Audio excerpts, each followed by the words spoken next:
ख्वाजा गरीब नवाज की जिंदा करामत। यह घटना उन दिनों की है जब ख्वाजा मोइनुद्दीन चिश्ती अजमेर में तशरीफ लाए थे। उनकी करामातों की खबर दूर दूर तक फैल रही थी। लोग उनके पास अपनी परेशानियां लेकर आते और उनकी दुआओं से उन्हें राहत मिलती। लेकिन कुछ लोग ऐसे भी थे जो उनकी करामात को मानने से इनकार करते थे। अजमेर के एक अमीर सुल्तान को ख्वाजा गरीब नवाज की करामातों पर शक था।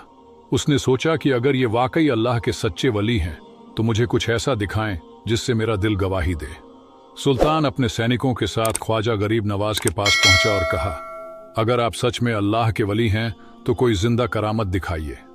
ख्वाजा साहब मुस्कुराए और बोले, करामत दिखाना मेरा मकसद नहीं, मगर अगर अल्लाह चाहे तो हर चीज मुमकिन है।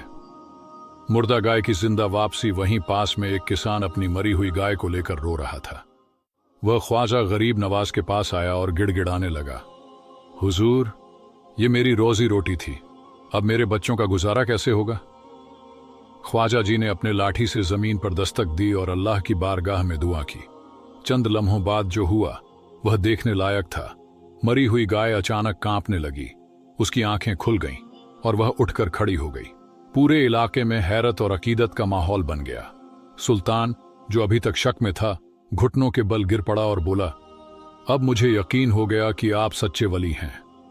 सबक और करामत की हकीकत। ख्वाजा गरीब नवाज ने सुल्तान से कहा, करामत दिखाने के लिए नहीं होती, बल्कि अल्लाह की कुदरत का इजहार करने के लिए होती है। इंसान को अपनी अक्ल और दिल से हकीकत को पहचानना चाहिए, न कि चमत्कारों का इंतजार करना चाहिए। इस करामत के बाद सुल्तान ने अपना घमंड छोड़ दिया और ख्वाजा गरीब नवाज का मुरीद बन गया।